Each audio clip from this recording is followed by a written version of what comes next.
જામનગરથી સમાચાર સામે આવ્યા છે। ગૃહમંત્રી હર્ષ સંઘવી જામનગરમાં પહોંચ્યા છે। તો પીએમ નરેન્દ્ર મોદીના પ્રવાસ પહેલા હર્ષ સંઘવીની બેઠકનું આયોજન કરાયું, જેમાં પીએમ પ્રવાસની તૈયારીઓની સમીક્ષા કરી છે। તો ગૃહમંત્રી હર્ષ સંઘવી જામનગરમાં પહોંચ્યા છે। રાજપૂત સહિતના સમાજ સાથે મીટિંગ કરશે। પીએમ મોદીના પ્રવાસની તૈયારીની સમીક્ષા કરી છે।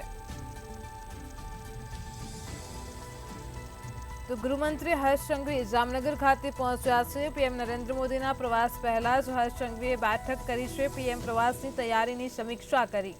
રાજપૂત સહિતના સમાજ સાથે તેઓ મીટિંગ કરશે। તો પીએમ સાથેના પ્રવાસની તૈયારીની સમીક્ષા કરી છે।